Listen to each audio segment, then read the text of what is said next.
All right, so here's day 2 of the beta testing. I've had to fix the supports because, so I've never used an enclosed printer before, so for me, I had to get to know the machine a bit. And one of the things I had to learn about was the temperature control on the inside. And so basically, how it works is it uses the air on the outside to blow in to keep the machine regulated at a certain temperature. But what I did was I turned it on, and in my head, I thought it was going to keep the inside at a certain temperature, kind of like a heater and air conditioner, but that's not the case. It sucks in the air from the outside, which to me, it works in my head now that I'm actually used it. So basically, I'm thinking that in the summertime with a machine like this, it gets too hot. So you would want the chamber cooling to make it bearable. That makes sense. But right now, it's kind of cool in my garage. So to turn that on doesn't make sense because it's making my support material pop off. The PETG is getting too cold. But that was my fault, not the machine's. And so now, because I did that, what it does is the G code, it puts a start and a stop. And when it switches material, it starts, and then it stops before it switches to the next one and then turns back on. So because of that, I have to sit here and keep turning it off every time it switches material or I start losing supports, that's why you see the pink stuff in there, because I've been trying to keep them back on. But it's all good. I'm saving the print. It's just very tedious, but it's my mistake. It's not the machine's. The thing is, once you activate it, that G code is on there. You know what I mean? And it's unfortunately going to last the whole print, so that's totally my fault. But I learned my lessons with it, and I already readjusted everything on my slicer setting for the next prints, and this won't be a problem. So in saying that with you guys, I'm letting you know that my next few prints will be not as messy as this, hopefully, and I won't have to sit there and correct my mistakes like I'm doing on this one. But the cool thing is I've also learned a few things from this particular model as well. Basically, it's too small for what I did. It needs to be bigger. So what I did for my future prints is I scaled this back up, and I cut it into 4 sections for 4 plates. And what it's going to do is it's going to totally help me eliminate all these extra supports. And truth be told, so let's see, where is it? This right here and this right here, those are going to be destroyed when I remove those supports, and I'm going to have to rebuild them. But on the next ones that I did, where I increased the size on everything, they won't get destroyed.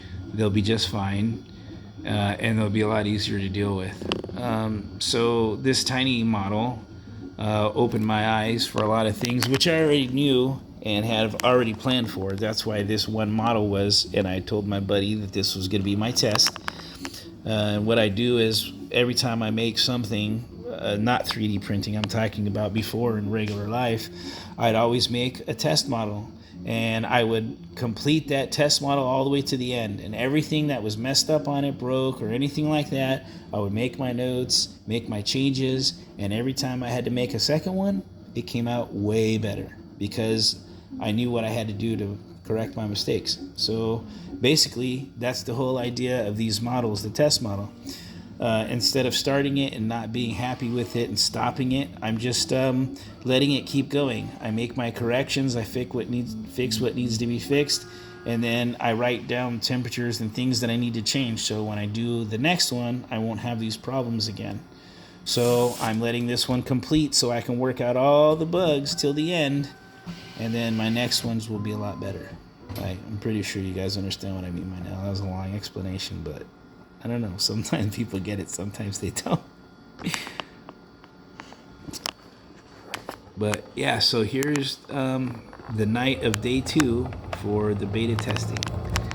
And I am pretty stoked that they gave me the opportunity to show you guys this. So I'm giving what they asked for with that build volume. This one was just the very first test to correct everything. But the next ones, they're going to be big.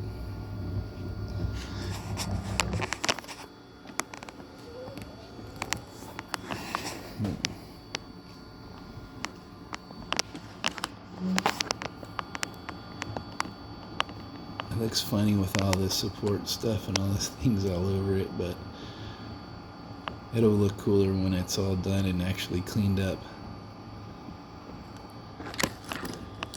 Yeah, my channel is Jermier on YouTube, or Jermier at Anthony Figueroa, whichever you want to put. I used to be the only Jermier for many years, and then just recently now there's some Asian looking lady on there, but I am the real Jermier. And I'm wearing my black hoodie and glasses, and I'm the male and she's the female, but she is not me. And she tried to put some little videos on it, and it kind of knocked me backwards, but there's only 2 of us, so you guys, I'm pretty sure you can tell the difference between a boy and a girl, hopefully. But yeah, I'm Jermier at Anthony Figueroa, and I should pop up on YouTube.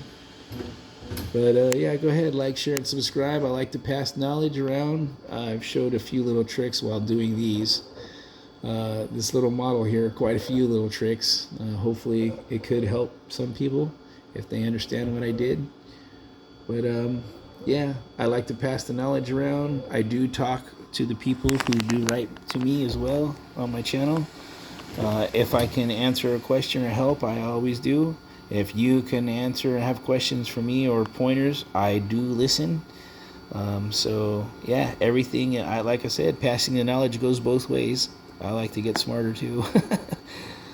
But yeah, like, share, and subscribe, and peace out. And hopefully I can help you, or maybe one day you can help me. You know, we get stronger together. So let's do it. Peace out, y'all.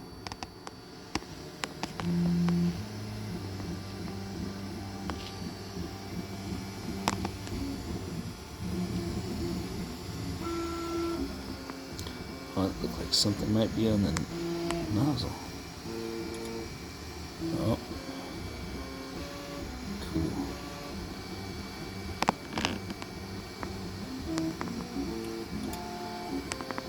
But other than that, this machine's actually really good. I like it. It's just got a lot of whistles. I gotta learn what the proper way to use them is. But other than that, the machine's very nice. I like having the enclosed case, because I had my garage open today all day, and this was able to print and nothing happened to it, unlike my bed slingers that are open. And so the heat and the cold really does affect them. But I'm on that, you know. I perfected that art and have ways around that. I can actually print with this now when it's super cold in here, because I made a little shroud that goes in the front to hold all the heat and makes like a heat wall. So I figure things out. But this was a totally new experience. I'm getting the hang of it very easily. I spent the whole first day trying to learn all the stuff on this machine. I think I started this test like 7 different times just to figure out how to get the 2 different materials to stick, because, oh, and here it is right here. So this is where I messed up. So, oops, wrong one. This one right here. The auxiliary fan. I gotta turn this bad boy off, because this is what's making the PETG pop off. This is the fans that blow on the left, this one here, and the fan here on the right that blow. And they blow directly across the print.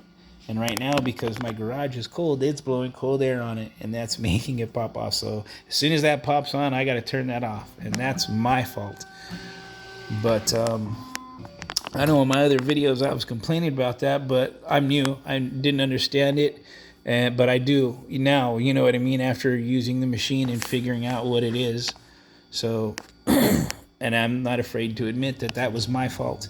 But now that I understand the setting and probably how it should be used, wintertime, turn it off. Don't use it when it's cold. If it's 70 degrees below, don't use it. But if it's like probably high 80s, 90s, 100, then yeah, throw it on, and it'll probably work a lot better, because it'll stabilize the hot temperature in there way better. But yeah, when it's cold, don't use it. But anyhow, other than that, if I wouldn't have done that, this would probably come out really well. But this was my fault and a learning experience. Kind of reminds me when I first was starting to learn how to use the Kobra 3 by itself.